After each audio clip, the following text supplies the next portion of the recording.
السلام عليكم ورحمة الله وبركاته بسم الله والحمد لله والصلاة والسلام على رسول الله وعلى آله وصحبه ومن والاه رب اشرح لي صدري ويسر لي أمري واحلل عقدة من لساني يفقهوا قولي. Mes chers frères et sœurs, on est toujours dans cette magnifique série qui est le voyage de l'âme après la mort. Et aujourd'hui, avec l'aide d'Allah Tabarak wa Ta'ala, on a rendez-vous avec les questions du jour du jugement. Les questions du jour du jugement. Soyez très attentifs parce que aujourd'hui, ce qu'on va entendre, c'est des choses qu'on va vivre. Ce qu'on va entendre aujourd'hui, on va le vivre. C'est-à-dire quoi? C'est-à-dire que les questions qu'on va voir ensemble aujourd'hui, ce sont des questions qui vont nous être posées. Et on implore Allah Tabarak wa Ta'ala de nous faciliter le jugement. On implore Allah Tabarak wa Ta'ala de nous accorder notre livre de la main droite et surtout de pouvoir passer le pont du Sirat avec facilité et d'être enfin fil firdaus al-a'la. Mes chers frères, mes chères sœurs, il n'y a aucun doute que toute personne qui fait du bien, fût-ce du poids d'un atome, il le verra le jour du jugement. Et toute personne qui fait du mal, fût-ce du poids d'un atome, le verra le jour du jugement. Allah Tabarak wa Ta'ala a dit فَمَنْ يَعْمَلْ مِثْقَالَ ذَرَّةٍ خَيْرًا يَرَى وَمَنْ يَعْمَلْ مِثْقَالَ ذَرَّةٍ شَرًّا يَرَى. Quiconque fait un bien, fût-ce du poids d'un atome, le verra. Et quiconque fait un mal, fût-ce du poids d'un atome, le verra. C'est-à-dire quoi? Un atome de bien, tu le verras le jour du jugement. Un atome de mal, tu le verras. Allah Tabarak wa Ta'ala nous dit également فَوَرَبِّكَ لَنَسْأَلَنَّهُمْ أَجْمَعِينَ عَمَّا كَانُوا يَعْمَلُونَ. Par ton Seigneur, nous les interrogerons tous sur ce qu'ils œuvraient. Vous entendez ce qu'Allah nous dit ici dans le Coran? Allah Ta'ala il dit par ton Seigneur, nous les interrogerons tous sur ce qu'ils œuvraient. Chaque action que tu as faite, petite, grande, en secret ou en public, tu vas la voir consignée dans ton livre. Et tu seras interrogé sur tout ce que tu as fait. Par ton Seigneur, nous les interrogerons tous sur ce qu'ils œuvraient. Et notre bien-aimé Muhammad, sallallahu alayhi wa sallam, dans un hadith rapporté par l'imam al-Tirmidhi, il nous a enseigné quelles sont les questions qu'on va avoir le jour du jugement. Et vous êtes d'accord avec moi que c'est un avantage, mais pas des moindres. N'est-ce pas? Vous êtes d'accord avec moi que c'est un avantage, mais immense, que de connaître les questions du jour du jugement à l'avance. Si tu as les questions, maintenant il faut préparer quoi? Les réponses. Barakallahu fik. C'est bien, petit frère. D'après Abu Barz al-Aslami, le prophète alayhi salatu wassalam, a dit les pieds du serviteur ne bougeront pas le jour de la résurrection tant qu'il n'aura pas été interrogé sur 4 choses. 4 questions. Vous êtes attentifs? 1. Sa vie, dans quoi il l'a passée? Scanne ta vie pendant que tu es en train de m'écouter et commence déjà à te mettre dans les conditions de ce jour-là. Qu'est-ce que tu vas répondre à ton Seigneur? 2. Sur sa science, qu'a-t-il fait avec? Tu as appris pas mal de choses au niveau de la religion. Tu as fait quoi toutes ces connaissances? 3. Sur son argent, comment est-ce qu'il l'a gagné et dans quoi il l'a dépensé? 2 questions sur l'argent. Il ne suffit pas simplement de le gagner dans le halal, mais il faut également quoi? Le dépenser dans le halal. 4, c'est la dernière question. Et sur son corps, comment l'a-t-il usé? Comment est-ce que tu as utilisé ton corps? Tu as utilisé les membres de ton corps pour faire quoi? 4 questions. Notre conférence entière va tourner autour de ces 4 questions qu'on va, bi'idhnillahi azza wa jal, décortiquer ensemble. Mes chers frères, mes chères sœurs, la première question, c'est sur quoi? Qui peut me rappeler? Sa vie, comment il l'a passée? Sachez, mes chers frères, mes chères sœurs, que notre vie, c'est notre capital. C'est ce qu'on possède de plus cher. Notre temps libre a énormément de valeur. Et malheureusement, certains font n'importe quoi de leur temps, jusqu'à ce qu'ils vont se retrouver Yawm al-Qiyamah, le jour du jugement, à regretter. Le prophète, alayhi salatu wassalam, dans un hadith rapporté par l'imam al-Bukhari sur Ibn Abbas, il a dit il y a 2 bienfaits dont, écoutez bien, il a dit, il y a deux bienfaits que les gens n'apprécient pas à leur juste valeur. Il a dit, as-sihha wal-faragh, le temps libre et la santé. La santé et le temps libre. En fait, vous savez pourquoi aujourd'hui on gère mal notre temps? On fait n'importe quoi de notre temps. Vous savez pourquoi? Parce que l'objectif de notre vie, il n'est pas clair. L'objectif de notre vie n'est pas clair. Si toi, ton objectif il est clair, c'est d'avoir la satisfaction d'Allah, de faire le nécessaire pour récolter le succès le jour du jugement, d'être parmi les gens du paradis, crois-moi, ton mode de vie, il va être soigné. Tu vas faire le nécessaire pour être dans la piété, t'écarter des péchés. Allah Ta'ala il dit أَفَحَسِبْتُمْ أَنَّمَا خَلَقْنَاكُمْ عَبَثًا وَأَنَّكُمْ إِلَيْنَا لَا تُرْجَعُونَ. Pensez-vous que nous vous avions créé sans but? Regardez, Allah il nous dit quoi? Pensez-vous que nous vous avons créé sans but? On a été créé sans but? Comme ça pour manger, boire, dormir, consommer, mourir, finir dans un trou? Non. فَتَعَالَى اللَّهُ الْمَلِكُ الْحَقِّ لَا إِلَهَ إِلَّا هُوَ رَبُّ الْعَرْشِ الْكَرِيمِ. Que soit exalté Allah, le vrai souverain. Pas de divinité en dehors de lui, le Seigneur du trône sublime. Allah tabaraka wa ta'ala il dit أَيَحْسَبُ الْإِنسَانُ أَن يُتْرَكَ سُدًى. L'homme pense-t-il qu'on le laissera sans obligation à observer? Tu penses que tu vis comme ça, sans obligation à observer? Sans avoir un cadre défini par ton Seigneur Azza wa Jal? Il y a un cadre qui a été défini. C'est le dîn, l'islam. Toi, tu dois rester dans ce cadre pour pouvoir vivre heureux ici, sur terre et aussi dans l'au-delà.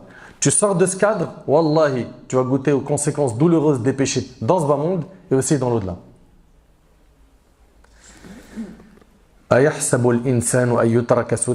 L'homme pense-t-il qu'on le laissera sans obligation à observer? Chacun d'entre nous doit donc garder en tête qu'on est de passage sur terre que pour faire le nécessaire pour construire l'autre vie. Comprenez bien ce point. Et chaque jour qui s'en va, c'est une partie de toi qui s'en va avec. Al-Hassan al-Basri, rahimahullah, il a dit Yabna Adam, innama anta ayyam. Il a dit ô fils d'Adam, en vérité tu n'es qu'une somme de jours additionnés. Regardez ce qu'il dit, il dit chaque jour qui passe est une partie de toi qui s'efface. Subhanallah.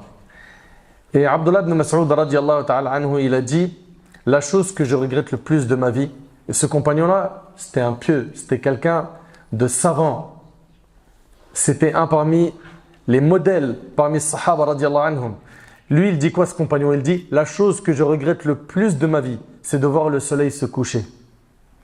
Signifiant ainsi que c'est la fin d'une journée. N'est-ce pas? Quand le soleil se couche, ça veut dire que c'est la fin de la journée. La chose que je regrette le plus de ma vie, c'est de voir le soleil se coucher, signalant ainsi la fin d'une journée et la diminution de mes jours, et à laquelle ne correspond pas une augmentation de mes bonnes œuvres. La chose qu'il a regretté le plus, c'était qu'un jour qui passe sans que ses bonnes actions aient augmenté. La chose qu'il a regretté le plus, c'était que les jours passent et ses actions n'augmentent pas. Et nous, venons, on fait le bilan. Nos actions, elles augmentent chaque jour? Nous concernant, est-ce que les bonnes actions, elles augmentent tous les jours? Alhamdulillah, tu fais tes 5 prières obligatoires, c'est très bien. Mais ça, c'est quelque chose, normalement, à partir de l'âge de 10 ans, c'est déjà soudé. T'en es où par rapport aux œuvres surrogatoires qui, elles, te font gagner l'amour d'Allah tabaraka wa ta'ala? T'en es où par rapport à ça?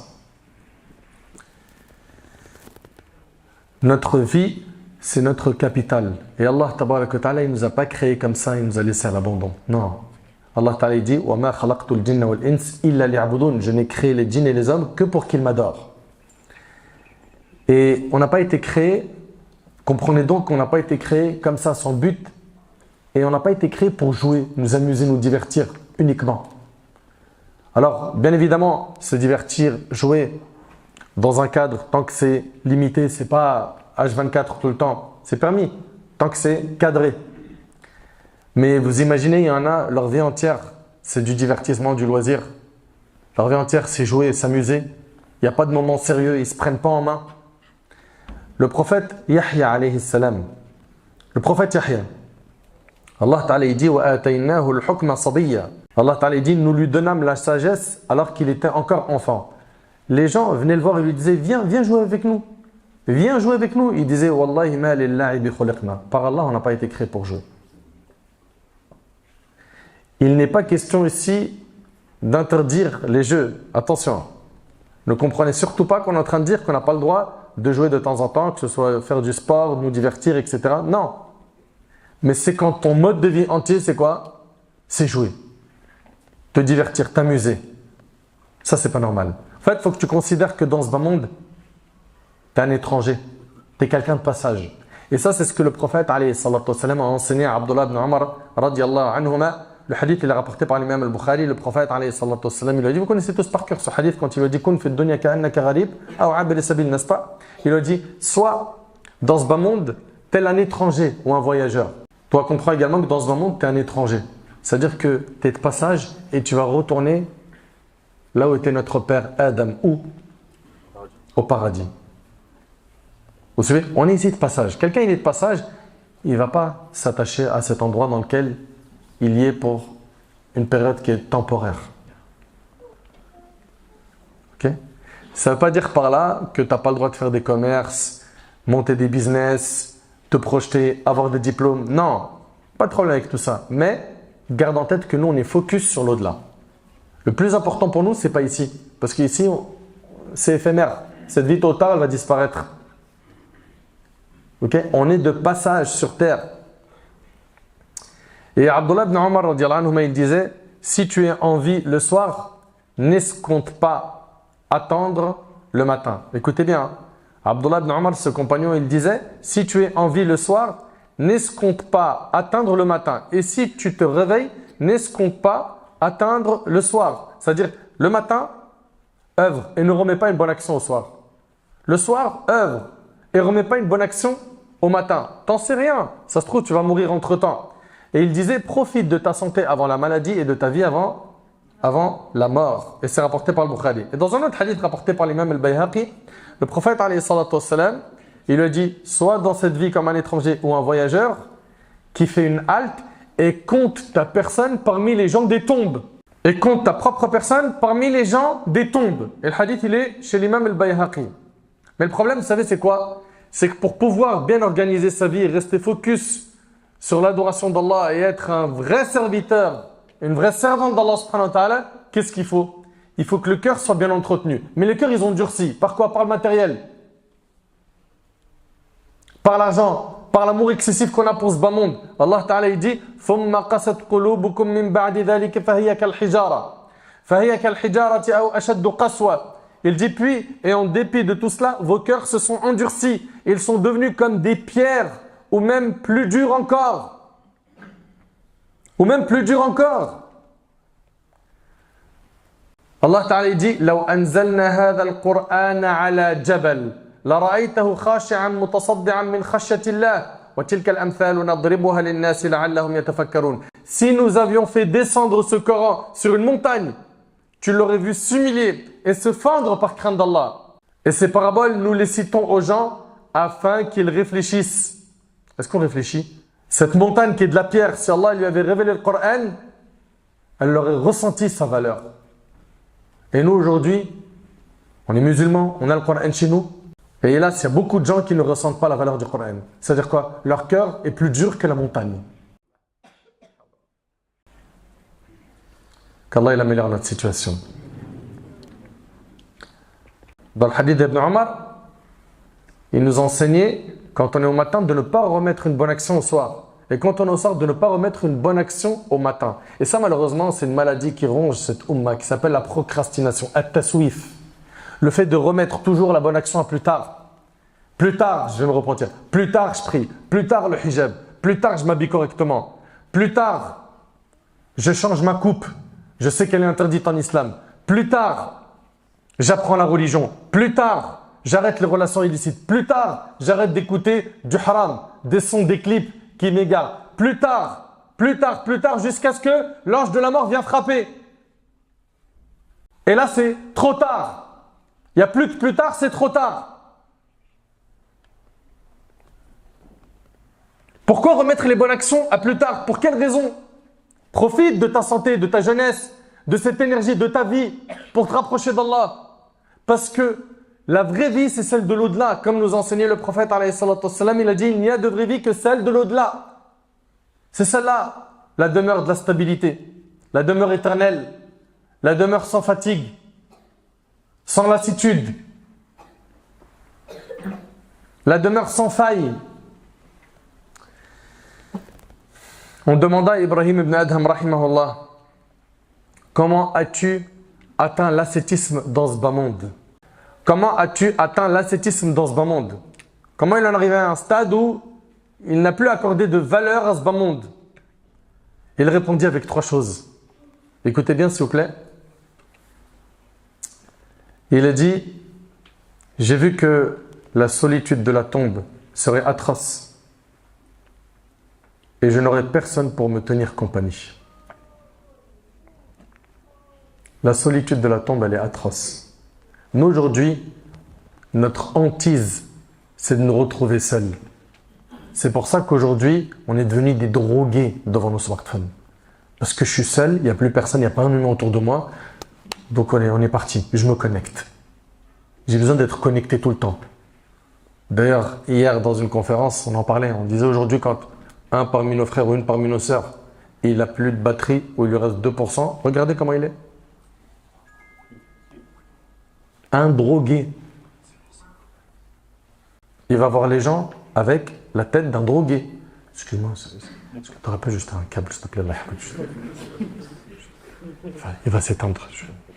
Trop bonne solution, là. Juste le charger un peu. Non, c'est bon, j'ai juste le câble. J'ai déjà le... Qu'est-ce qui t'arrive? Pourquoi tu t'es mis dans tous ces états? Il va mourir. Pourquoi? Parce qu'il n'a plus de batterie. Ou parce que dans l'endroit où il est, il n'y a pas de réseau. On ne peut pas rester ici longtemps. Non, ouais, je veux bien, je comprends, ok, Allah Ibarak, qu'on vient de visiter ta maison et tout, super, mais il n'y a pas de net. Je capte rien. J'ai besoin de voir mes notifs. Comment je vais faire? Donc on en arrive à un stade aujourd'hui où on déteste la solitude. Alors que notre prophète, alayhi salatu wassalam, qui est notre exemple, notre modèle, il aimait s'isoler avec son Seigneur Azza wa Jal. Il est avec Aïcha radhiyallahu anha dans la demeure d'Aïcha et puis il la laisse comme ça pendant la nuit et elle lui dit, où est-ce que tu vas? Il lui dit, laisse-moi adorer mon Seigneur. Il aime s'isoler avec Allah subhanahu wa ta'ala. Dans les 10 derniers jours de Ramadan, le prophète sallam, il veillait la nuit en prière, zid, il réveillait sa famille pour qu'ils en fassent autant, il profite de l'adoration et il redoublait de ferveur, il redoublait d'efforts et il redoublait d'efforts. Et il est rapporté qu'il s'isolait de ses femmes. Il aime s'isoler avec Allah tabaraka wa ta'ala. Et ça, c'est un moyen efficace pour soigner son cœur. Le fait de nous déconnecter des humains pour nous reconnecter à notre maître Azza wa Jal. Mais non, il ne veut pas se déconnecter des humains, donc il n'en a pas autour de lui, il en a sur le smartphone. Allez, on est parti. WhatsApp, Telegram, Snapchat, TikTok, etc. Story, commentaires, publications, like. J'ai reçu un message. Ils ont aimé le petit déjeuner que j'ai posté ce matin. En story. Franchement, vous n'avez pas mieux à faire que tout ça, là. Tout ce temps-là, tu pourrais finir le Coran dans ton hifz. Tout ce temps-là, tu pourras apprendre le Coran par cœur. Tu pourras apprendre Sahih al-Bukhari, Muslim, tu pourrais étudier la Sunna, tu pourrais apprendre énormément de sciences religieuses et te retrouver plus tard être quoi? Quelqu'un qui appelle Allah et qui gagne beaucoup de hasanat. Qui est efficace, qui est en place dans la Ummah, qui fait du bien. Qui est efficace et qui fait du bien pour la Ummah. Donc Ibrahim ibn Adham, rahimahullah, il a dit qu'il est devenu ascète dans ce bas monde par 3 choses. 1, il a dit, j'ai vu que la solitude de la tombe serait atroce et que je n'aurais personne pour me tenir compagnie. Là, il n'y aura pas Snap, il n'y aura pas TikTok dans ta tombe, il n'y aura pas YouTube, il n'y aura pas de notification. Tu seras seul dans le trou. Il a dit, j'ai vu que la route du paradis serait longue et que je n'avais pas de provisions. Il faut des bagages pour ce chemin, les bonnes actions. Il a dit, et j'ai vu le Seigneur des cieux et de la terre, Allah, rendant la justice et que je n'aurais personne pour me défendre. Allah tabaraka wa ta'ala, il va nous juger et personne ne pourra nous défendre. C'est pour cela, mes chers frères, mes chères sœurs, on doit optimiser notre temps.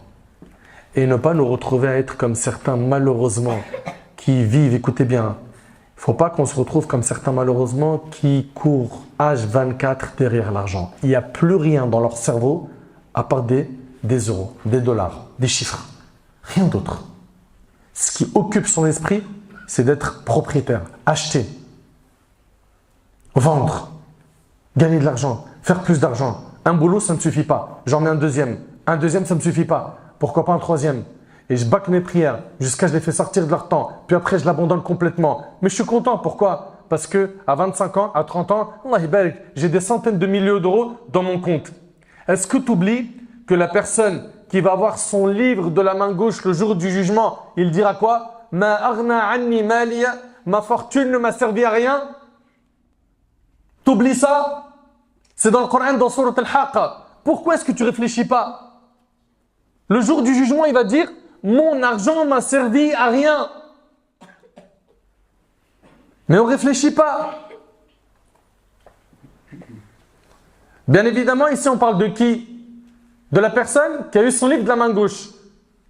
Ça montre que si c'est quelqu'un qui a eu son livre de la main droite et qui fait donc partie des habitants du paradis et qu'il était riche, ben sa richesse ne nuit pas finalement. Vous suivez? Ici, on est en train de parler de celui qui a eu son livre de la main gauche. Il dira « Ma fortune ne m'a servi à rien ». Ne comprenez surtout pas qu'il n'est pas permis de gagner de l'argent, voire d'être riche. Simplement, c'est une grande tentation, une grande épreuve. Je reprends le verset, Allah Ta'ala, il dit « Afahasibtum annama khalaqnakum abatha wa annakum ilayna la turja'un » Pensez-vous que nous vous avions créé sans but et que vous ne seriez pas ramenés vers nous? Subhanallah. Quand je pense à ces personnes aujourd'hui qui passent des heures et des heures sur Netflix, une série elle est finie, on enchaîne avec une autre série. Quand je pense à ces gens qui enchaînent film sur film, clip sur clip, story sur story, réseaux sociaux sur réseaux sociaux, jusqu'à la fin quand tu regardes le report d'heures hebdomadaires sur leur smartphone, ça fait peur. Tu dis quoi? 5 heures par jour? 5 heures de smartphone par jour? Et combien d'heures de Coran par jour? Combien d'heures de dhikr? Combien d'heures de dua? Combien d'heures de prière surrogatoire? Combien? Vous trouvez ça normal franchement?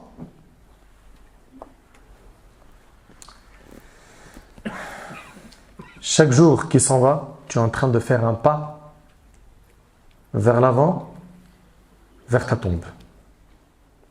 Al-Fudal ibn Iyad, rahimallah, il rencontra un homme un jour et lui a dit « Quel âge as-tu » L'homme répondit « 60 ans ». Al-Fudayl, rahimallah, lui a dit « Depuis 60 ans, tu chemines vers ton Seigneur, tu es presque arrivé. » L'homme répondit « Inna lillah wa inna ilayhi raji'un » Nous appartenons à Allah et c'est à lui que nous retournerons. Al-Fudayl lui demanda « Sais-tu ce que signifient ces paroles » L'homme répondit « Certes, je sais que je suis un serviteur d'Allah et que je vais retourner vers lui. » Al-Fudayl lui a dit « Oh mon frère, celui qui sait qu'il est un serviteur d'Allah et qu'il retournera vers lui, sait qu'il sera arrêté devant lui. Et celui qui sait qu'on l'arrêtera, sait qu'il sera interrogé. Et celui qui sait qu'il sera interrogé, qu'il prépare une réponse à la question. » Préparons donc une réponse aux questions du jour du jugement. L'homme se mit à pleurer, puis il a dit « Oh Fudayl, quelle est la solution ?» Al-Fudayl, rahimallah, lui a dit « Elle est simple. » L'homme demanda « Quelle est-elle? Qu'Allah te fasse miséricorde ?» Al-Fudayl répondit « Agis en bien. En ce qui reste de ton existence, Allah te pardonnera ce qui s'est passé et ce qui reste de ton existence. » Vous entendez? Il a dit « Agis en bien. En ce qui reste de ton existence, Allah te pardonnera ce qui s'est passé et ce qui reste de ton existence. » Agis en bien, c'est pas trop tard. Et depuis le début de cette série, on vous dit c'est pas trop tard. Que peu importe les péchés que tu as fait, Allah il est pardonneur et miséricordieux, mais reviens vers lui. Sois sincère dans ton repentir. Et fais pas un repentir mytho, où tu arrêtes le péché aujourd'hui et tu as l'intention de le reprendre demain. Une parmi les conditions du repentir ici n'a pas été respectée, laquelle? c'est le fait d'être déterminé de ne plus refaire le péché. Car les conditions du repentir, on les connaît. 1, c'est de regretter sincèrement du cœur le péché. 2, c'est de nous en détacher immédiatement. 3, c'est être déterminé à ne plus le refaire le péché. Je suis déterminé, c'est-à-dire j'ai arrêté ce péché et dans mon cœur, je suis déterminé à ne pas le refaire.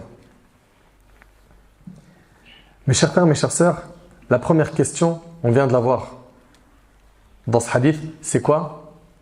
C'est ta vie, qu'est-ce que tu en as fait? La deuxième question, elle est hyper importante. La deuxième question, elle est hyper importante, c'est ta science. Qu'en as-tu fait?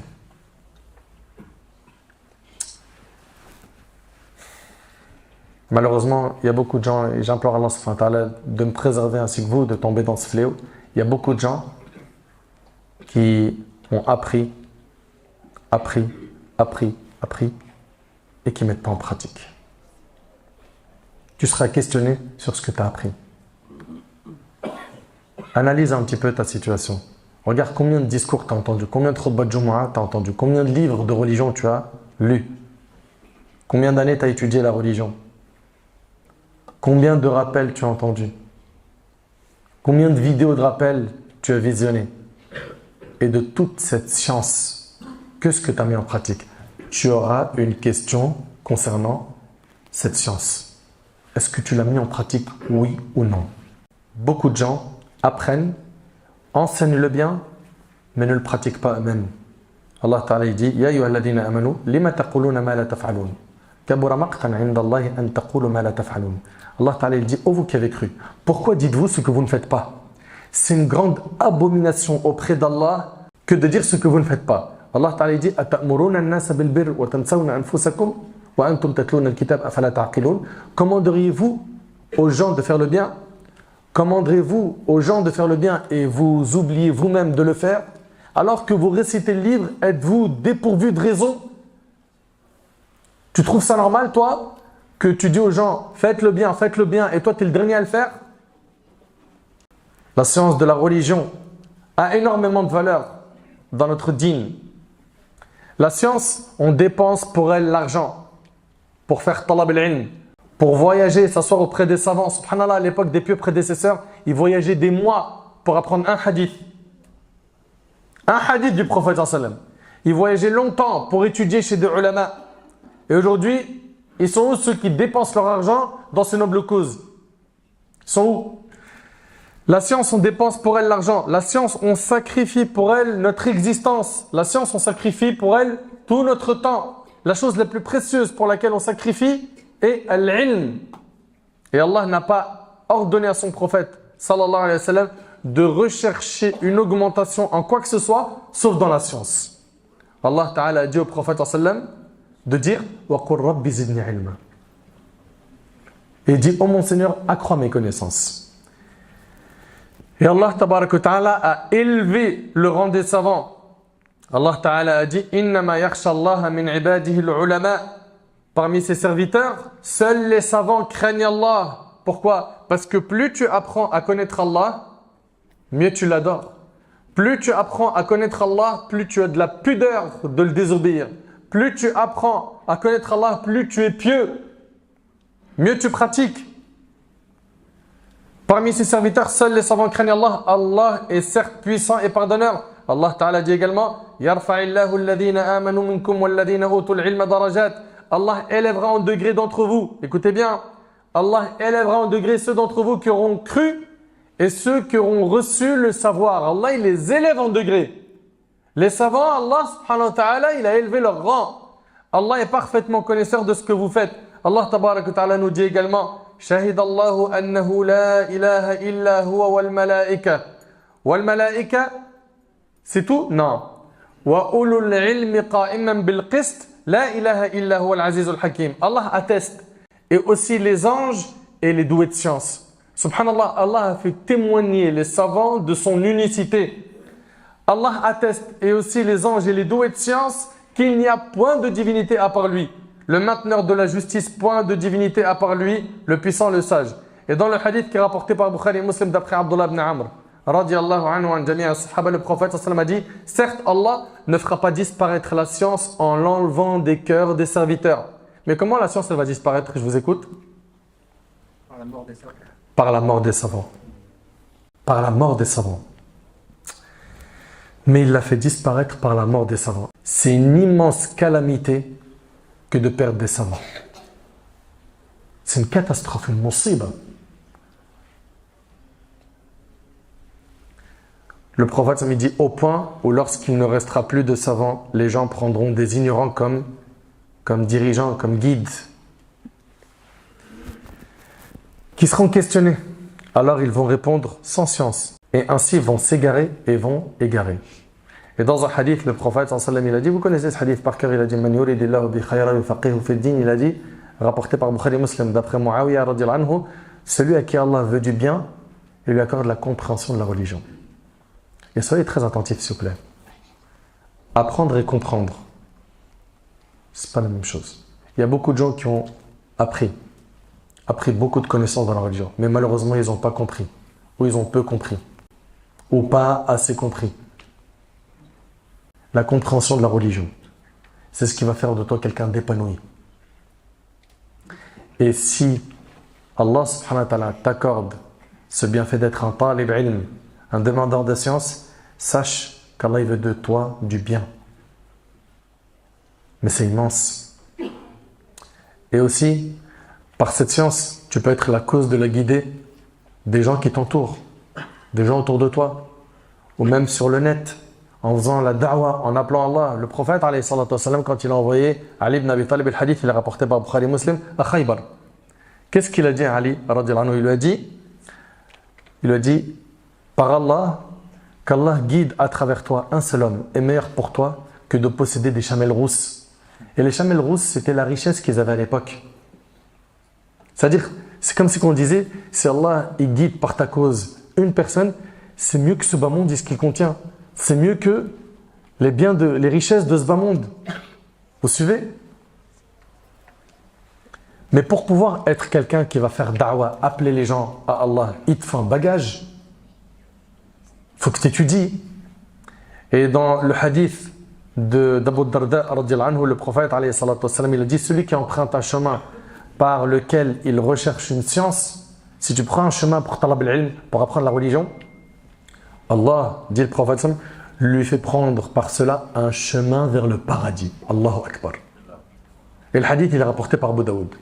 Plus tu vas apprendre la science, plus tu vas mieux connaître ton Seigneur Azza wa Jalla et tu vas mieux l'adorer, plus tu auras cette facilité d'accéder au Firdaus al-A'la, au paradis. Allahumma ja'alna min ahl al-Jannah ya Rabb. Également, ce que les gens ils oublient, c'est que par la science de la religion, Allah subhanahu wa ta'ala, il va faire en sorte que tes hasanats vont continuer dans ta tombe, si tu as enseigné. Quand tu apprends la religion, normalement, ce que tu dois faire, c'est enseigner la religion. Et quand tu enseignes la religion, eh ben, tu gagnes quelque chose d'immense. C'est que tes hasanat, tes bonnes actions, continuent à augmenter dans ta tombe après ta mort. J'ai enseigné, écoutez bien, j'ai enseigné à des dizaines, des centaines, des milliers de personnes à lire l'arabe. Aujourd'hui, ces centaines, ces milliers de personnes lisent le Coran. Pendant qu'ils sont en train de lire le Coran, eux, ils ont des récompenses et moi, j'ai les mêmes récompenses qu'eux. Et même après ma mort, mon compteur, il augmente. T'imagines? J'ai appris à quelqu'un juste la sourate la Fatiha. À chaque fois qu'il la récite, j'ai des récompenses. J'ai appris à quelqu'un à faire le wudu. À chaque fois qu'il fait les ablutions, j'ai des récompenses. J'ai appris à quelqu'un une bonne action. À chaque fois qu'il l'a fait, j'ai des récompenses. Vous imaginez un peu? Et c'est des récompenses qui vont te suivre même dans ta tombe. C'est-à-dire, imagine maintenant si toi, tu utilises les réseaux sociaux. Imagine maintenant si tu utilises les réseaux sociaux à bon escient et que ce sont des centaines de milliers, des millions de personnes qui mettent en pratique le bien que tu as enseigné. Ben, ce sont des centaines, des millions de récompenses qui te suivent dans ta tombe à chaque fois que c'est pratiqué. Les réseaux sociaux, c'est un couteau à double tranchant. Ça peut faire beaucoup de bien, mais ça peut faire également beaucoup de mal et beaucoup de dégâts. Il y a énormément de dégâts dans les réseaux sociaux. Le prophète, il a dit, lorsque l'homme meurt, l'homme ou la femme, ses œuvres cessent, à l'exception de 3 choses. Une aumône dont le profit demeure. Une sadaqa jariya, j'ai investi pour une mosquée. À chaque fois que les gens ils vont prier dans la mosquée, ils vont lire le Coran, ils vont faire du dhikr, ils vont faire des adorations dans la mosquée, j'en ai des récompenses. 2. Une science utile aux hommes. Une science utile qu'il a enseignée. Ça fait partie des choses qui vont te ramener des hasanats dans ta tombe. Et également, un enfant vertueux qui invoque Allah en faveur de qui? De ses parents. Barakallahu fik. Le hadith, il est rapporté par Muslim. Mais par contre, il y a un point important. Cette science-là, on l'étudie pourquoi? Pour être quelqu'un de meilleur, pour craindre Allah Azza wa Jal. Cette science, on ne l'étudie pas pour gonfler le torse devant nos potes, devant nos amis en disant « Moi ça je connais, ça je l'ai étudié ». Il commence à te citer un hadith, tu le complètes pour lui montrer que tu es musclé, tu es fort, tu as étudié, tu as un bagage. Non, on n'étudie pas pour ça. On étudie pour mettre en pratique la religion. On étudie pour mettre en pratique la religion. L'imam Shatibi, rahimahullah, il a dit « Certes, toute science dont ne découle pas un acte, il n'y a rien dans l'islam qui indique son approbation. » Il n'y a rien dans l'islam qui indique son approbation. Et méditez avec moi ce hadith qui est rapporté par Bukhari et Muslim selon Osama ibn Zayd radiyallahu anhu. Le prophète ensemble il dit « On amènera un homme le jour du jugement et on le jettera dans le feu. Ses entrailles sortiront de son ventre et il sera forcé de déambuler dans le feu comme tourne un âne autour de son moulin. Les gens du feu se rassembleront autour de lui et diront « Qu'est-ce qui te prend? Est-ce que tu ne nous recommandais pas de faire le bien et tu ne nous empêchais pas de faire le mal? C'était quelqu'un qui faisait da'wa, c'était quelqu'un qui appelait à faire le bien. Ya'mur bil ma'ruf wa yanha 'anil munkar, il ordonne le convenable, il interdit le blâmable et il est en enfer humilié. » Et les gens ils lui posent la question « Mais c'est bien toi qui nous enseignais de faire le bien et de s'écarter du mal. » Il répondra alors « Je vous recommandais de faire le bien, mais je ne le faisais pas moi-même. » C'est terrible. Et je vous empêchais de faire le mal, mais je le faisais moi-même. Je vous disais, regardez pas les images pornographiques. Écartez-vous des vidéos haram. Et moi, je les regardais. Je vous disais pas de médisance. Et moi, je faisais la médisance. Touchez pas à l'argent sale. Et moi, je gagnais mon argent de manière illicite. T'imagines un peu la sanction attribuée à cette personne qui ordonnait le bien, interdisait le mal et faisait l'inverse. Qu'Allah il nous en préserve. C'est la pire humiliation. C'est la pire humiliation. Il dit, je vous recommandais de faire le bien, mais je ne le faisais pas moi-même. Et je vous empêchais de faire le mal, mais je le faisais moi-même. Puis il continuera de déambuler comme un âne autour de son moulin, rapporté par Bukhari et Muslim. Allahu Akbar. Notre bien-aimé, alayhi salatu wassalam, le hadith il est rapporté par l'imam Muslim. Selon Zayd ibn Arqam, radiyallahu anhu, il disait, Allahumma inni a'udhu bika min ilmin la yanfa'. Vous entendez? وَمِنْ قَلْبٍ لَا يَخْشَعْ وَمِنْ نَفْسٍ لَا تَشْبَعْ وَمِنْ دَعْوَةٍ لَا يُسْتَجَابُ لَهَا. Ô Seigneur, je me réfugie auprès de toi contre une science inutile. Le prophète sallam, il demandait à Allah de le protéger des sciences inutiles. Et aujourd'hui, combien ils sont nombreux à chercher des sciences inutiles, surtout avec le net. Ils perdent leur temps en pensant qu'ils apprennent des sciences utiles alors qu'elles sont inutiles. Le prophète, alayhi salatu wassalam, il disait, ô Seigneur, je me réfugie auprès de toi contre une science inutile, contre un cœur qui ne s'humilie pas, contre une âme insatiable et contre une invocation inexaucée. Allahu Akbar. Abu Darda, radiyallahu anhu, ce noble compagnon, et c'est rapporté par Ibn Abi Shayba dans le Musannaf, il dit, j'ai peur que le jour du jugement, on me questionne le jour du jugement et qu'on me demande, est-ce que tu as appris, est-ce que tu as su ou est-ce que tu as été ignorant? Il a peur qu'on le questionne sur cette science Yawm al-Qiyamah. Il a peur qu'on lui dise, qu'as-tu fait de ta science? Ali ibn Abi Talib radiyallahu anhu, il a dit, ô vous qui portez la science, agissez en conséquence, car, écoutez bien ce qu'il a dit. Ali ibn Abi Talib, il a dit quoi? Il a dit, car al-alim man alima thumma amila. Allahu Akbar. Il a dit, car le savant est celui qui a appris puis a agi. Il a mis en pratique. C'est pas j'apprends, j'ai un paquet de connaissances et je les garde pour moi sans les mettre en pratique. Et je ne mets rien en pratique. Non. Car le savant est celui qui sait, puis agit, et dont la science est au même niveau que ses actions. Écoutez bien, et dont la science est au même niveau que ses actions. Il a appris, il a mis en pratique. Il a appris, il a mis en pratique. Et dont la science est au même niveau que ses actions. Viendront des gens qui posséderont de la science, mais dont celle-ci n'ira pas au-delà de leur clavicule, et dont la science ne concorde pas avec leurs actions, qui ont une vie privée différente de leur vie publique, qui s'assoient en cercle pour se vanter les uns les autres, à tel point que l'un d'entre eux sera en colère contre son compagnon s'il le quitte et s'assoit avec quelqu'un d'autre. Leurs actions ne seront pas élevées vers Allah. Enfin, ce que dit Ali ibn Abi Talib radiyallahu anhu. Et quand on demande la science, Allah barik fikum, on le fait pour Allah. On ne le fait pas pour s'enorgueillir, pour montrer qu'on a un grand bagage religieux. Non. Tu fais ça pourquoi? Pour améliorer ta relation avec Allah subhanahu wa ta'ala. Pour appeler les gens à Allah. Et malheureusement, il y a des gens qui apprennent la religion et qui sont très éloignés des enseignements qu'ils connaissent et qu'ils prêchent. Ibn Sammak, rahimahullah, il a dit « Kam min mudhakkir ».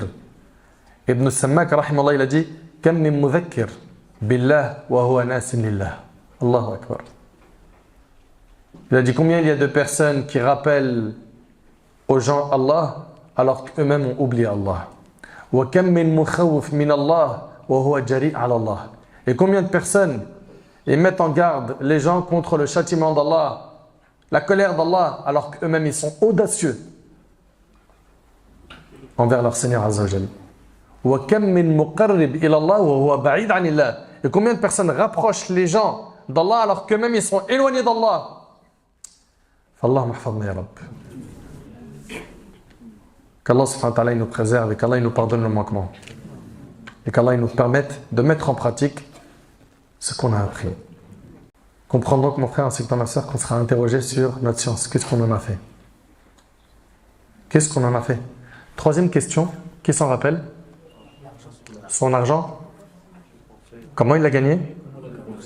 Et dans quoi il a dépensé?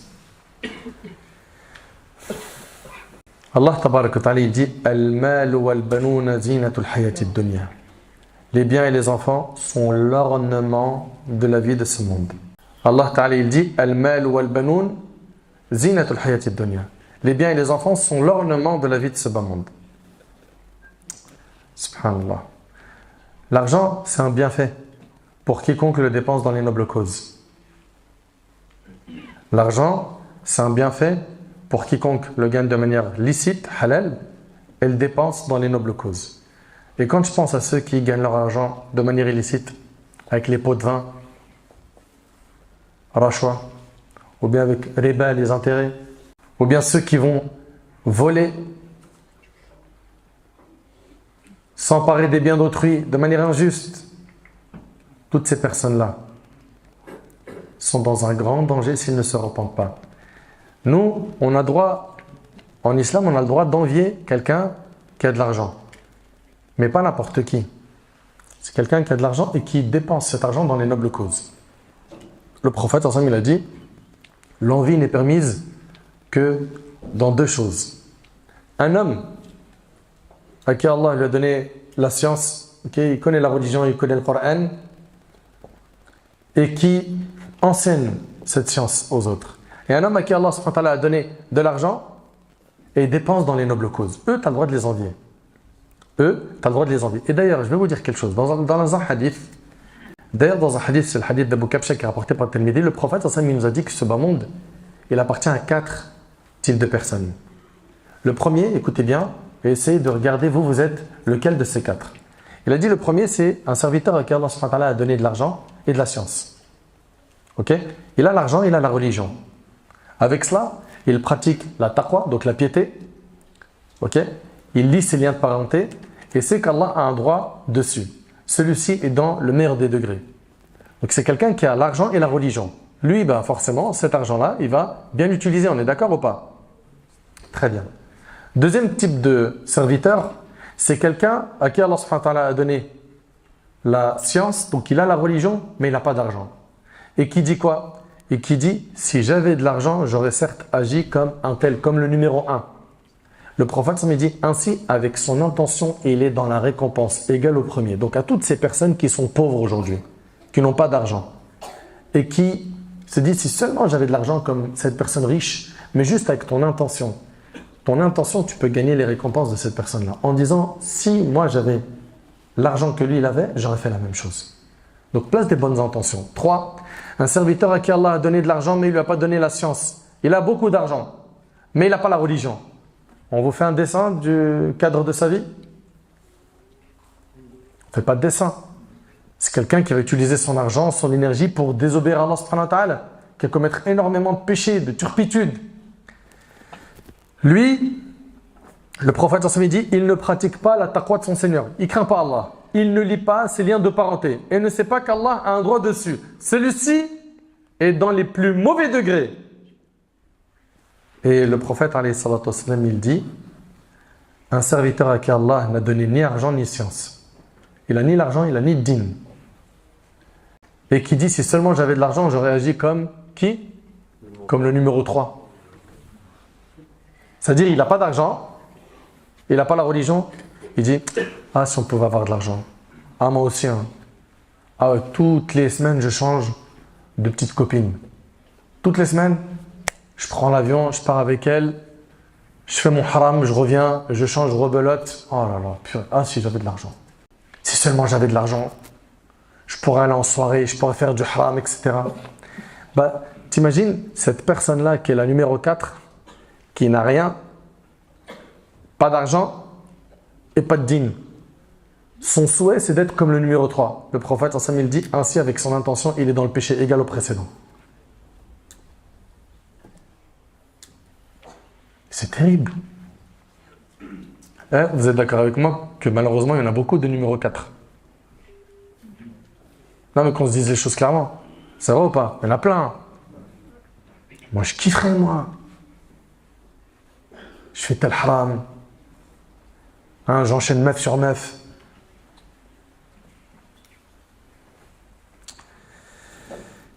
Eh bien, par son intention, il est exactement comme qui? Comme le numéro 3.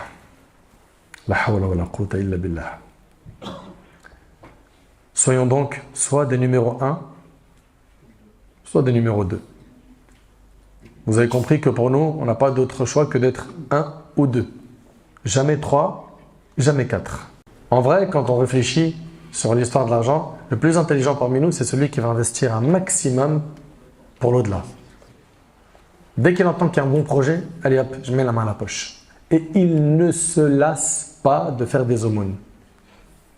C'est une adoration. On se rapproche d'Allah par l'aumône. Et les textes sur les mérites de l'aumône sont très nombreux dans notre religion. Et regardez, le prophète, il dit dans le hadith qui est rapporté par le Bukhari sur Abdullah ibn Mas'ud, il dit, lequel d'entre vous préférerait les biens de ses héritiers à ses propres biens? Qui préfère les biens de ses héritiers à ses propres biens? Ils lui ont dit, il n'y a personne parmi nous qui ne préfère pas ses propres biens. Chacun, il préfère les biens qu'il possède, pas ce qu'il va laisser aux héritiers. Le prophète m'a dit, les biens de quelqu'un sont ceux qu'il a utilisés. Tes biens à toi, c'est ce que tu as dépensé, fisabilillah. Ça t'appartient. Ça, tu l'as épargné. Ça, c'est à toi. Mais ce que tu as épargné dans ce bas monde, que tu as coffré, que tu as mis de côté, ça, le jour où tu meurs, c'est distribué aux héritiers. Donc finalement, ce qui t'appartient à toi, dans le concret, c'est ce que tu as dépensé, pas ce que tu as gardé. Et ça, ce n'est pas les définitions que nous on a, c'est vrai ou pas? Pour ça, on a besoin de nous rapprocher du dîn d'Allah pour mieux comprendre les choses. Le prophète, alayhi salatu wassalam, le hadith il est rapporté par Tirmidhi sur Aïcha. Aïcha, radiyallahu anha, elle relate qu'ils avaient égorgé une brebis et que le prophète sallam demanda qu'en reste-t-il? Elle répondit, il n'en reste plus que l'épaule. C'est-à-dire on a fait l'aumône de toute la brebis, mais il reste que l'épaule. Le prophète sallam a dit, il en reste la totalité sauf l'épaule. Et c'est rapporté par Tirmidhi. C'est-à-dire quoi? Il fallait tout donner. Vous voyez comment le prophète il était? Il donnait fisabilillah, alayhi salatu wassalam. Et quand on donne, il faut le faire avec de l'argent halal. Ok? L'argent, je l'ai gagné de manière halal, avec la sueur de mon front. Pas avec la drogue. Pas avec les paris sportifs. C'est devenu une mode aujourd'hui. Sache, toi qui gagnes l'argent avec les paris sportifs, que tu auras des questions sur ça, sur comment tu as gagné ton argent et dans quoi tu l'as dépensé. Abu Huraira nous rapporte que le prophète alayhi salatu wassalam, a dit « Soyez attentifs, Allah est bon et il n'accepte que ce qui est bon. » D'accord? Allah est bon et il n'accepte que ce qui est bon. Et à la fin du hadith, le prophète sallam, il dit, ensuite le prophète sallam, évoquait un homme qui effectue un long voyage. Vous êtes d'accord que dans le voyage, les invocations elles sont exaucées? Ok? On a dans la sunna des traces qui nous montrent que celui qui est voyageur, son doigt il est exaucé. Et bien lui, il effectue un long voyage. Tout est bourrifié et couvert de poussière. Il lève les mains au ciel. Et ça c'est un moyen de faire preuve d'humilité quand tu lèves les mains, n'est-ce pas? Donc lui, on voit que ces conditions elles sont réunies. Pourquoi? Pour faire dua. Il dit, ô Seigneur, Ya Rab, wa mat'amuhu haram, wa mashrabuhu haram, wa ghudhiya bil haram, fa anna yustajabu li dhalik. Tandis que son alimentation, elle est illicite. Pourquoi? Il a gagné ça avec de l'argent sale. Sa boisson est illicite. Et il a été nourri de l'illicite. Comment celui-ci pourrait-il être exaucé? C'est rapporté par Muslim. Son dua, il n'est pas exaucé à celui qui mange l'argent sale. Mais tu réalises un peu le danger dans lequel tu t'es mis, toi qui te reconnais? Tu réalises le danger que tu invoques Allah, Allah il n'exauce pas tes invocations? Alors que tu es pauvre, tu as besoin du riche, tu es incapable, tu es faible, tu as besoin du puissant. Tu invoques Allah, mais il y a un obstacle. C'est quoi? C'est la provenance de ton argent, elle est illicite. Jusqu'à quand? Combien de personnes ont brassé des milliers d'euros et ils se sont repentis?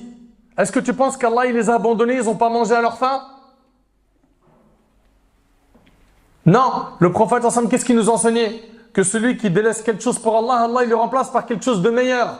Délaisse cet argent haram, délaisse ce métier haram. Et t'en fais pas pour ta subsistance. Allah il nourrit tout le monde, personne ne meurt de faim. Les animaux, les insectes, Allah il les nourrit. Tu crois qu'il va t'oublier toi? Place ta confiance en Allah et débarrasse-toi de cet argent sale.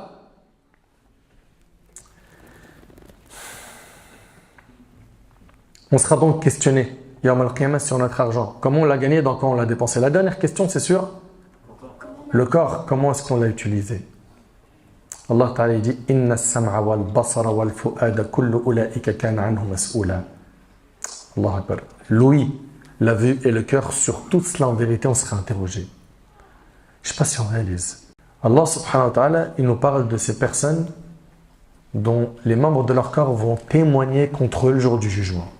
Al-yawma nakhtimu ala afwahihim wa tukallimuna aydihim wa tashhadu arjuluhum bima kanu yaksibun. Ce jour-là, nous scellerons leur bouche, tandis que leurs mains nous parleront et que leurs jambes témoigneront de ce qu'ils avaient accompli. T'imagines une main qui dit à Allah, j'ai volé, j'ai tenu de la drogue, j'ai vendu de la drogue. T'imagines des pieds qui disent, j'étais guetteur, je criais quand la police est passée. Mais, non mais t'imagines les membres du corps qui témoignent contre toi Yawm al-Qiyamah? Et ta bouche elle est scellée, tu ne peux pas parler. C'est terrible. Mais normalement on doit faire attention à ça. Pourquoi? Parce que ce jour-là, ça doit être un one-shot pour nous. On doit direct aller au paradis sans faire un passage en enfer. On doit donc faire très attention à surveiller nos membres. Allah Ta'ala dit « Wa yawma yuhsharu a'da'u Allah ila an-nar » وَيَوْمَ يُحْشَرُ أَعْدَاءُ اللَّهِ إِلَى النَّارِ فَهُمْ يُوزَعُونَ حَتَّى إِذَا مَا جَاءُوهَا شَهِدَ عَلَيْهِمْ سَمْعُهُمْ وَأَبْصَارُهُمْ وَجُلُودُهُمْ بِمَا كَانُوا يَعْمَلُونَ وَقَالُوا لِجُلُودِهِمْ لِمَ شَهِدتُّمْ عَلَيْنَا قَالُوا أَنْطَقَنَا اللَّهُ الَّذِي أَنْطَقَ كُلَّ شَيْءٍ وَهُوَ خَلَقَكُمْ أَوَّلَ مَرَّةٍ وَإِلَيْهِ تُرْجَعُونَ. Et le jour où les ennemis d'Allah seront rassemblés en masse vers le feu, puis on les poussera dans sa direction. On va les pousser en masse en direction de l'enfer. Alors, quand ils y seront, leur ouïe, leurs yeux et leur peau témoigneront contre eux de ce qu'ils œuvraient. Ils diront à leur peau, ces gens-là, ils vont dire à leur peau, pourquoi avez-vous témoigné contre nous? Mais t'es une partie de mon corps, comment tu témoignes contre moi? Elles diront, qui? Les peaux. C'est Allah qui nous a fait parler. Allahu Akbar. Lui qui fait parler toutes choses, c'est lui qui vous a créé une première fois et c'est vers lui que vous serez retournés. Allahu Akbar. Le prophète, alayhi salatu wassalam, il disait, Allahumma aslih li dini, alladhi huwa ismatu amri, wa aslih li dunyaya, allati fiha ma'ashi. Allahu Akbar. Il disait, Seigneur Allah, améliore-moi ma religion, qui est ma protection contre toute erreur. Améliore-moi ma vie ici-bas, où se trouve ma subsistance. Améliore-moi ma vie future, où je dois absolument retourner. Le hadith, il est rapporté par l'imam Muslim. Il faisait le dua, alayhi salatu wassalam, pourquoi? Pour être préservé.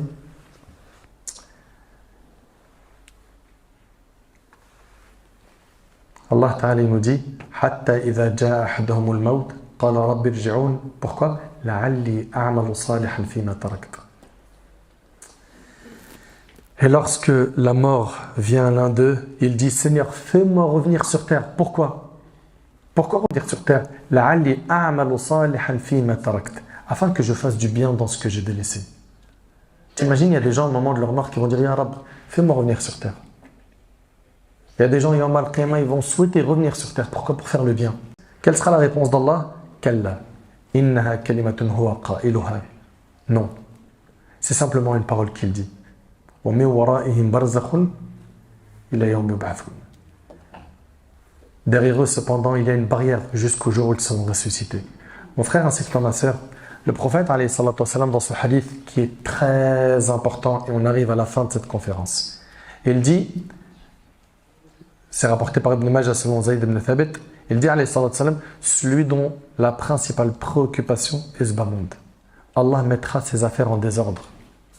Si ton principal souci c'est ce bas monde, eh bien Allah il va mettre tes affaires dans le désordre. Écoutez bien, et il ne verra devant lui que la pauvreté. C'est-à-dire quoi que la pauvreté? C'est-à-dire qu'il est possible qu'il soit riche avec le matériel, mais il sera pauvre spirituellement, pauvre du cœur. Son cœur ne sera jamais content, rassasié. Combien on les voit aujourd'hui, ceux qui essayent d'acheter le bonheur avec le matériel? Et il y a une case qui est vide ici, celle de la foi dans le cœur, qu'ils ont négligé, et ils se posent des questions, mais pourquoi il n'y a rien qui remplit mon cœur de joie? J'ai le dernier iPhone, j'ai les meilleurs vêtements, je mange dans les meilleurs restos, je voyage quand je veux, je me prive de rien, j'ai la meilleure voiture, j'ai tout. Pourquoi je ne suis pas bien? Pourquoi il n'est pas bien? Parce qu'il lui manque une chose, c'est de se connecter avec Allah, de connecter son cœur à Allah subhanahu wa ta'ala. C'est pour ça qu'il dit alayhi salam, et il ne verra devant lui que la pauvreté. En outre, il ne lui accordera de ce bas monde que ce qui lui a été prédestiné. En revanche, celui dont l'intention est dirigée vers l'au-delà. Il vit sur terre, mais son objectif principal, ce qui occupe son esprit, du matin au soir, H24, 7 sur 7, toute l'année, c'est l'au-delà. C'est ça son souci. Allah mettra de l'ordre dans ses affaires et remplira son cœur de quoi? De contentement, de richesse. La vraie richesse, c'est celle du cœur, mes frères et sœurs. Comprenez que la vraie richesse, c'est celle du cœur, pas celle des biens matériels.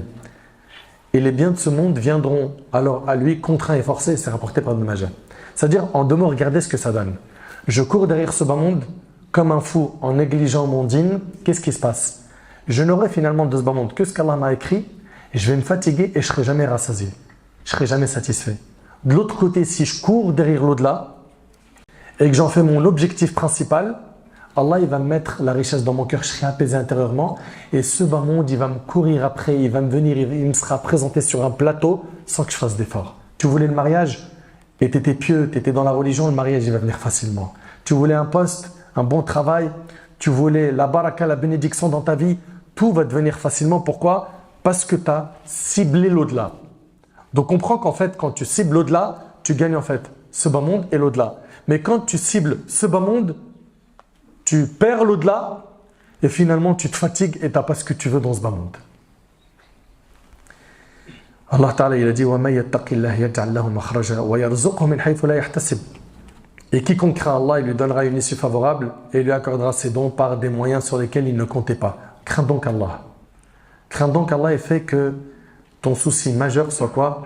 Soit le jour de ta rencontre avec ton Seigneur, soit d'avoir la satisfaction d'Allah. Abdullah ibn Abbas radiyallahu anhu m'a dit, les bonnes actions apportent de la clarté au visage, de la lumière dans le cœur, de la largesse dans la subsistance, de la vitalité au corps et de l'amour pour lui dans le cœur des gens. Et les mauvaises actions obscurcissent le visage, font que des ténèbres envahissent le cœur, elles affaiblissent le corps, diminuent la subsistance et entraînent de l'animosité envers lui dans le cœur des gens. Et je finis avec cette parole qui a été dite par Ibrahim ibn Adham. Ibrahim ibn Adham, il voit quelqu'un qui lui dit qu'il n'arrive pas à se détacher des péchés. Il lui dit, j'ai 5 choses à te proposer. Il lui dit, si tu veux désobéir à Allah, désobéis-lui, mais sans manger de sa subsistance. C'est possible ça? Tout ce qu'on mange sur terre, c'est rizq min Allah, c'est la subsistance qui vient d'Allah. Il lui dit, si tu veux, toi, désobéir à Allah, alors ne mange pas de sa subsistance. Il lui dit, mais comment? C'est pas possible. Tout ce que je mange provient de lui. Il lui dit, n'as-tu pas honte de manger de la subsistance d'Allah et de lui désobéir? Deuxièmement, il lui dit, si tu veux désobéir à Allah, fais-le sur une terre qui n'appartient pas à Allah. Il lui dit, tout appartient à Allah. Il lui dit, n'as-tu pas honte de désobéir à Allah sur la terre d'Allah? Quelqu'un, il rentre chez toi, il sème le désordre. Tu lui dirais, hey, t'es chez moi ici, il y a des règles. Eh bien, nous ici, on est sur la terre qu'Allah a créée. Et il a fixé des règles, Azza wa Jal. Fais pas ce qu'on veut. 3, il lui a dit, si tu veux désobéir à Allah, cherche un endroit dans lequel Allah ne te verra pas. Il dit, mais comment? Comment? Allah subhanahu wa ta'ala, il nous entend et il nous voit partout. Il lui dit, n'as-tu pas honte d'avoir le regard d'Allah au-dessus de toi et de continuer à désobéir à Allah? Il lui a dit, 4, si tu veux désobéir à Allah, fais-le, mais quand l'ange de la mort il viendra prendre ton âme, dis-lui, attends, donne-moi un délai afin que je me repente. Je lui dis, mais c'est pas possible. Allah Ta'ala dit, فَإِذَا جَاءَ أَجَلُهُمْ لَا يَسْتَأْخِرُونَ سَاعَةً وَلَا يَسْتَقْدِمُونَ. Pour chaque communauté, il y a un terme. Quand leur terme vient, ils ne peuvent le retarder d'1 heure et ils ne peuvent le hâter non plus. Quand l'ange de la mort il vient prendre ton âme, tu peux rien négocier avec lui. Il lui dit, mais c'est pas possible, c'est pas négociable. Il lui dit, t'as pas honte de désobéir à Allah et tu peux pas retarder le délai de ta mort. Dernier point, c'est le dernier, c'est le cinquième. Cinquième et dernier point, il lui a dit, si les anges viennent te prendre pour t'emmener en enfer, dis-leur que je pars pas avec vous. Il lui dit, mais c'est impossible. Et puis les anges, eux, ils désobéissent pas à leur Seigneur. Il lui a dit, n'as-tu pas honte? Regarde, réfléchis. On n'a pas honte de manger des biens d'Allah, de vivre sur la terre d'Allah, d'avoir au-dessus de nous le regard d'Allah, tabarak wa ta'ala, de savoir qu'on ne peut pas retarder le délai de notre mort et qu'on ne peut rien négocier avec les anges le jour du jugement, qui vont nous prendre soit au paradis, soit en enfer. Et avec ça, on continue à désobéir. Jusqu'à quand? Jusqu'à quand il n'y a pas de taqwa Allah, la crainte d'Allah dans nos cœurs? Jusqu'à quand? Demandons pardon à Allah tabaraka wa ta'ala. Et surtout, profitons des moments les plus propices pour l'invoquer. Surtout le dernier tiers de la nuit. Plains-toi à Allah, regarde. On sait tous qu'on a des problèmes de cœur, des maladies du cœur, n'est-ce pas? Avant le Fajr, le dernier tiers de la nuit. Lève-toi, demande à Allah. Le prophète il nous dit, notre Seigneur descend chaque nuit vers le ciel de l'ici-bas lorsqu'il ne reste que le dernier tiers de la nuit et il dit, qui m'invoque que je l'exauce, qui me demande que je lui donne et qui me demande pardon que je lui pardonne, rapporté par Bukhari Muslim. Et pas que le dernier tiers de la nuit, de manière générale, invoque Allah, demande-lui la guider. Le prophète il a enseigné à Mu'adh de dire après la prière, Allahumma a'inni ala dhikrika wa shukrika wa husni ibadatik. Oh Allah, aide-moi à quoi? À t'évoquer abondamment, ok? Allahumma a'inni ala dhikrika. Oh Allah, aide-moi à t'évoquer, à te remercier et à bien t'adorer. Ça commence par le dua. On vous l'a déjà dit plein de fois. Tu veux savoir quelle est la première marche de l'escalier du repentir, de la réforme de toi? Il faut que tu commences par une volonté sincère du cœur de changer et que ça soit accompagné d'invocations de dua. Fais de dua, multiplie les invocations, surtout quand tu es prosterné, parce que c'est le moment où tu es le plus proche de ton Seigneur. Invoque-le, demande-lui de te guider, de te pardonner, de raffermir ton cœur sur la religion. Car aujourd'hui, tu es dans la religion, demain, tu peux dévier. Tu peux être pris par une tentation, des troubles, des fitanes qui viennent prendre ton cœur et l'embarquer dans une mauvaise direction. Donc, invoque Allah, fréquente des bonnes personnes, étudie ton dîn, apprends la religion, viens à la mosquée, renforce ta foi par le fait de faire des bonnes actions, car la foi elle augmente par les bonnes actions, elle diminue par les péchés. Et garde en tête, qu'en faisant peu d'efforts, Allah va te récompenser beaucoup. Imagine si tu fais beaucoup d'efforts. Allah, il est généreux. Il est très généreux, Azza wa Jalla. Enfin, on implore Allah tabaraka wa ta'ala de nous faciliter notre jugement. On implore Allah tabaraka wa ta'ala de ne pas nous humilier ce jour-là. On implore Allah subhanahu wa ta'ala de nous permettre de le rencontrer alors qu'il est satisfait de nous. On implore Allah tabaraka wa ta'ala de nous honorer yawm al-qiyamah.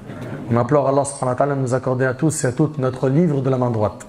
On implore Allah subhanahu wa ta'ala de passer au-dessus du pont du Sirat à la vitesse du clin d'œil et de pouvoir jouir du Firdaus al-A'la pour l'éternité.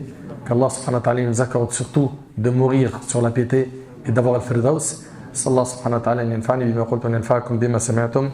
هذا ما أعلم والله عز وجل أعلى وأعلم سبحانك اللهم وبحمدك أشهد أن لا إله إلا أنت أستغفرك وأتوب إليك وآخر دعوانا